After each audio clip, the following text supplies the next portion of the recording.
to Canadian Jihad. What we mean by that is the Islamic holy war. It doesn't just happen overseas. Sometimes it happens here. Joining me now is my old friend Jonathan Halevi. Great to see you again, Jonathan. We're in the cold of Canada today, but some of the fiery ideas from the Middle East are being planted. Seeds of the jihad are being planted here in Canada. We've done a series and we've put it up on the website CanadianJihad.ca. Today we have a new installment about radical extremism in Canada. Tell me the latest that you have found. It's a speech that being of one of the Canadian Imam here in Toronto, in the west end of Toronto, and he spoke about the attack on Charlie Hebdo magazine. And what he described, he see it as an attack that was not carried out by Muslims. It's not connected to Muslim. No one should accuse Muslim of committing this crime.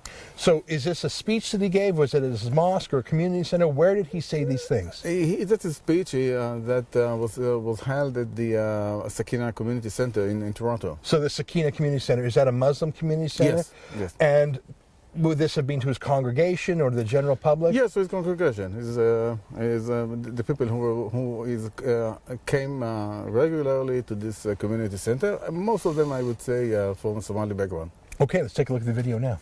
I don't believe, by the way, for the record, I don't believe Muslims did that. It does not make any sense. And it is not for you to accuse us. It is not for the Muslims to say we did it. I don't believe a bit that Muslims have anything to do with that. Because, subhanallah, September 11, the building melted, but they found a Saudi passport, mashallah. What a miracle. Here they kill, people, but, miraculously, the guys are so intelligent to assassinate 12 people, but he was so dumb to leave his document in the car. Jonathan, that's incredible. The guy isn't just a 9/11 truther. He's a Charlie Hebdo truther, and he's teaching this crazy conspiracy theory here in Canada. Yes, what he's saying is conspiracy. He said, no, there's no, you should not believe to the media, which means the media and the government are those who create this conspiracy. And somebody, who listen to him and say, okay, they are the enemies. So if they blame the Muslim of such crime and there is no truth behind it, they must be the enemy. Yeah. Now, you and I have talked about Saed Rageah before. He has talked about the Sharia punishment for apostates. That's someone who is a Muslim but then falls away from Islam, either converts to something else, becomes an atheist, or the worst of all things would be to criticize Islam. Just to remind our viewers who this Saed Rageah is, let's show that clip that you brought to us once before. If you're in a Muslim country and you insult Muhammad or Jesus, you will receive the same punishment. If a Christian does that in Saudi or in a Muslim country, he will get in trouble. But if he purposely do this, then it goes back to the ruler. Goes back to the ruler and the judge of that time. But it could also, be to the point as far as killing that person. So this guy is saying the proper punishment under Sharia, under what they're all fighting towards, for an apostate is to kill him. And he's now saying that so he's saying a punishment is killing, but the killing that happened in Charlie Hebdo, that didn't happen, and anyone who says so is a liar and smearing us. Do you think he believes this, or do you think this is just his war talk to whip up the jihad? Like, do you think he truly, it's hard to know what's in his heart, but is this truly believed by truthers? That you can, if you make a survey, and some did, ask a Muslim in Arab states about the 9/11, and they got the answer that, the Muslims were not involved in that. And I think that is crucial, because this is an issue of accountability. So recognizing that there is a problem of radicalism in the Muslim society. We have seen, or we have heard also on the source, imams from the mainstream community, Muslim community, and they said very clearly, we have a problem in the Muslim community of the Salafists, of the radicals, and I think that is very important. If somebody says that there isn't any problem, and just others who make up these allegations against Muslim, I think this shows the mindset of these guys. Yeah. Now, I want to go back to Egypt. Egypt right now, the President Al-Sisi, I think he's he's an authoritarian ruler. There is no true liberal democracy in that part of the world other than Israel. But I would call him one of the good guys. He has called for a reformation of Islam. He's reached out to Coptic Christians. He has declared the Muslim Brotherhood a terrorist group. These are all very encouraging things. He's standing up against terrorism in a way that I have not seen from any other Muslim leader, and frankly I'm deeply worried he may be assassinated by the Muslim Brotherhood as Anwar Sadat, his predecessor, was. But in Egypt there are still radical clerics. It is such a fountain of radicalism, not just that trains imams that go around the world, but tell me about, you found another clip of an Egyptian imam who preaches the same Charlie Hebdo trutherism, who has come to Canada on speaking tours. Let's watch the video and then we'll talk a bit about it. هذه التمثيلية الممجوجة التي تحدث للمسلمين في مشرق الأرض ومغربها هي الجزء الثاني من الفيلم الهزلي 11 من سبتمبر.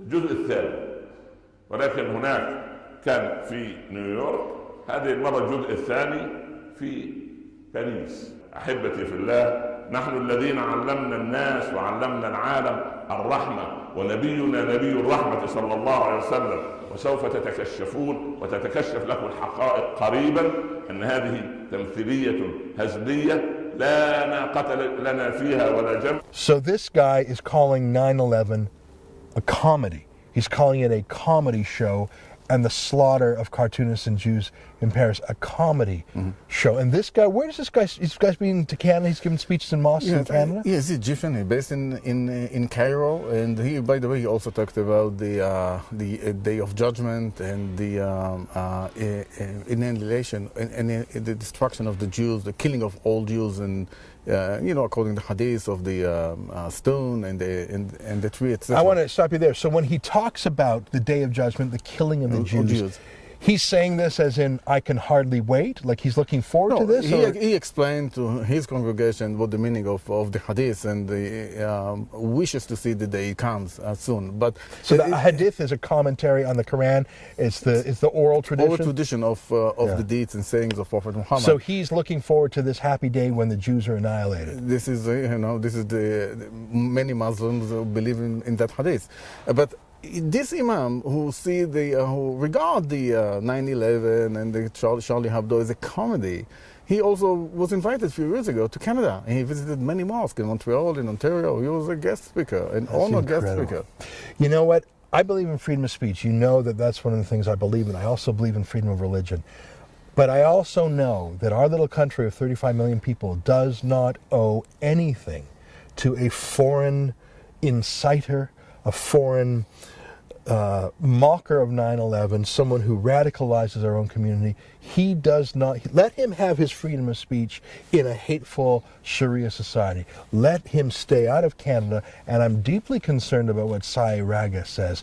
We've heard him talk about killing apostates. He himself obviously has not killed anyone, and he has not specifically instructed anyone to kill. But the fact that he says that is the Sharia ideal, and the fact that he's talking about 9/11 and Charlie Hebdo as conspiracies, this is deeply troubling to me, which is why we have to shine a light on it. Last word to you, Jonathan. Yeah, Saed Rageah, 2 years ago in Ottawa, he called Prime Minister Harper enemy of Islam just because he said that the threat to Canada is Islamism. The enemy of Islam. I think we've got that clip. Let's just show that clip. So this is Saed Rageah saying that Stephen Harper is an enemy of Islam. Look at this clip. He's an enemy of Islam. I guarantee you, if we go to him right now, and he's the man who said, the threat of this country is Islamism, all of us will say, Mr. Prime Minister, can we take a picture with you? An enemy of Islam. Now, if I were to say you're an enemy of the Toronto Maple Leafs, that means nothing because we don't have a tradition of murdering sports teams. When you say someone is an enemy of Christianity, that doesn't really mean much other than you. But when you say someone is an enemy of Islam, in the context of jihad and holy war, in the context of the Islamic State, that actually means something real and militaristic. Let me quote one of the leading imam in Montreal, what he said about someone, what is the Islamic rule regarding someone who fight Islam, fight Muhammad and the Muslimin, and the Muslims. And he said that the ruling is very simple. He should be executed. Who said that? What was that imam? The imam in Montreal, Ahmed Kendil. I think we had that clip too. Let's take a look at that for a second. قالوا أما الثاني فقد حارب الله ورسوله إنما جزاء الذين يحاربون الله ورسوله ويسعون في الأرض فسادا أن يقتلوا أو يصلبوا أو تقطع أيديهم وأرجلهم من خلاف. So here we have imam after imam. Some of them are based in foreign countries, but others are here in serious mosques with serious groups of people. Last question for you. I've enjoyed this conversation. One of the great things about this new medium is that we're not limited to a certain prescribed amount of time. We got to get off the conversation because of ads. I love this because I could go on for hours. Don't worry.